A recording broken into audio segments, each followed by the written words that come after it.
I am what you might call a very loyal gamer toward the classic franchises such as Pokemon, Mario, Zelda, and especially Sonic, while many modern gamers scorn at such titles. Why? They favor more graphic and violent games such as Call of Duty and Dark Souls. I've always been pretty stuck to childhood classics. As a huge Sonic fan, I look forward to playing every new release, good or bad, despite the reviews of the public who usually dub a Sonic game terrible because it didn't meet up to their expectations. I usually had little expectation to save any potential disappointment on going into a new title. Like the games for what they're worth. However, I feel that I can't agree with some people that the franchise should cease and move on. Not just because I feel it's lacking. Oh no, not at all. It's because of something I witnessed and came to understand 2 days ago. I was sitting at my laptop adjusting my Yu-Gi-Oh cards for a club I go to on Mondays whilst watching a few videos on YouTube, till I came across the official teaser for Sonic Boom Fire and Ice. While I played Shattered Crystal and was up to speed on the cartoon, I had little knowledge on the Wii U version due to lacking such a console. Only the opinions of others filled me in, telling me that the game was worse than Sonic 2006. I couldn't help but feel people were over-exaggerating as usual. After all, I am a part of the fan base and know how my kin act. Feeling intrigued by the teaser, I wanted to play a Sonic game, since it's been quite a while due to my more busy life. I hardly ever get to play games nowadays, and I went to get a Genesis emulator and ROM of the original game.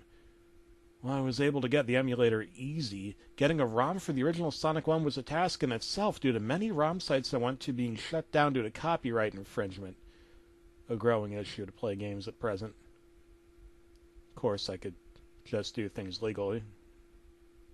That'd probably be advisable. Site after site, I eventually began to become frustrated, cursing under my breath, until I soon came across a site that seemed a little shady. Knowing full well about malware and viruses from sites like this, I hesitated until I came to acknowledge that my antivirus would handle any attempts of infection. I clicked the site. Nothing wrong.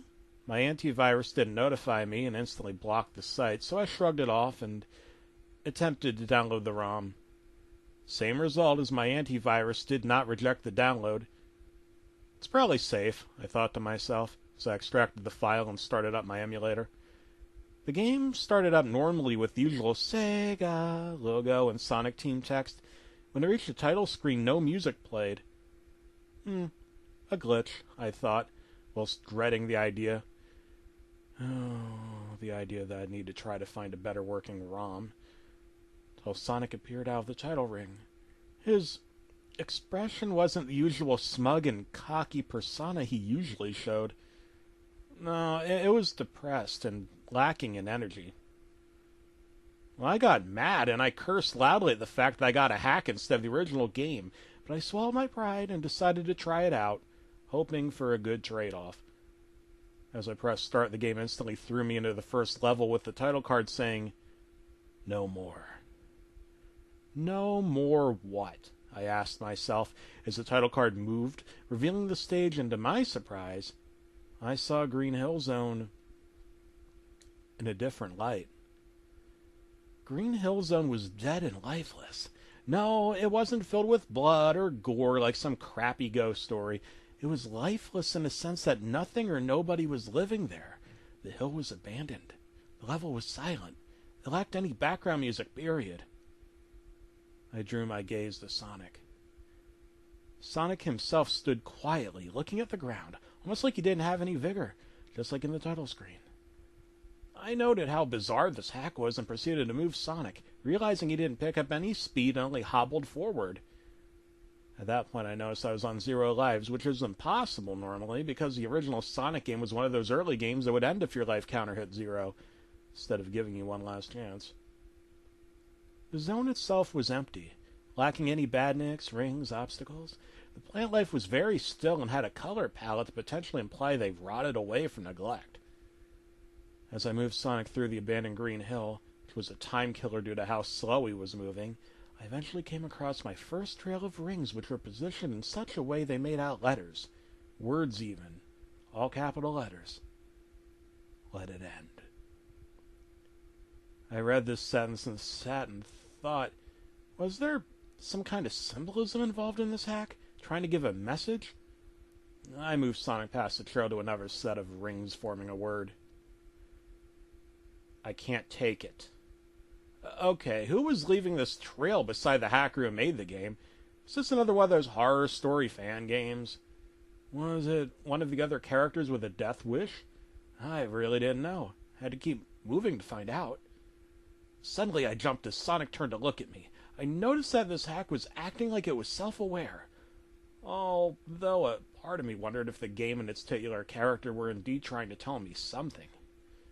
I gulped, continued to move Sonic to the next formation of rings, fearing what they will say next. They hate me. Oh, this concerned me to who was saying these sentences. I was half expecting a jump scare at this point, only for the game to continue to run in its own definition of normal. I moved Sonic onto the next ring sentence. They ruined me. Alright, I started to get a big idea on who was saying all these messages. Sonic. I knew that the series hadn't been doing terrifically well since Sonic Adventure 2. In some cases, Sega was trying way too hard to make the next best game, but only to miss the fans' opinions. But was this just some troll's idea of a funny yet depressing bash, or was it Sonic trying to send a message? As I proceeded to move Sonic across the stage, the ring lined up the messages, and they became more and more disturbing, depressing. The rings were forming sentences such as, I don't want this, and let my legacy rest, and no more games. All of these messages were cries of Sega's once fully successful and beloved mascot wanting his adventures to end, so that people's memories of him wouldn't become tarnished by every game that was to be poorly received due to high expectations that wouldn't be met. In the case of some of the games, such as Sonic 06, would have heard about Rise of Lyric, poorly optimized games that were rushed for the sake of Christmas sales. I was starting to feel depressed and kept trying to tell myself that this was a sick prank made by someone who looked down on the franchise and its fans. But alas, my feeble mind believed in the paranormal. Eventually, I reached the supposed end of the stage. It looked just like the boss location for Green Hill. Yet there was no sign of Dr. Robotnik/Eggman, who would of course show up to challenge Sonic every end of the zone. Why didn't he show up this time?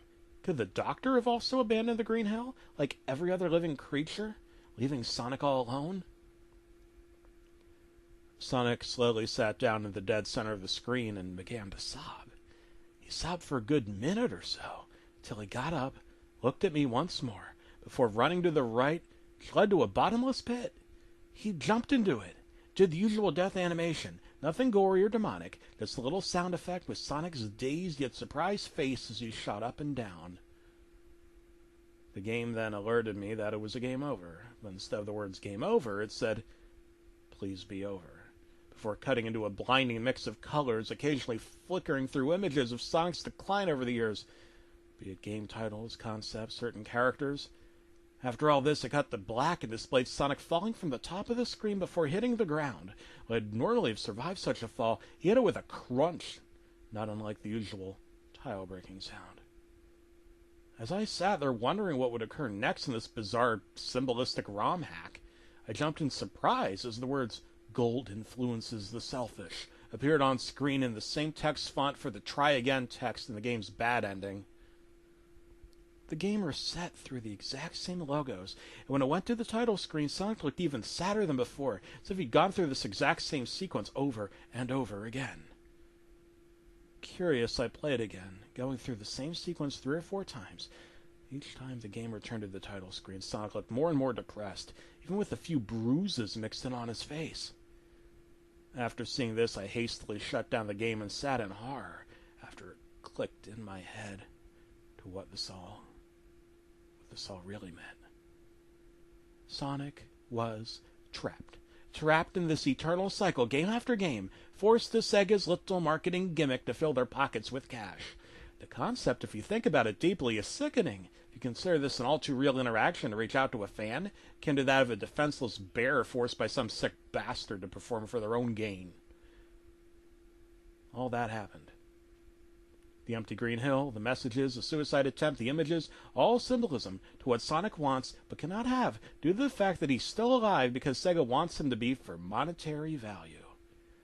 I didn't tell anyone else this story because I knew no one would believe me if I tried. Yet when I see a new Sonic game or other media, I sit and think about what I saw through that game and hope that Sonic would rest one day.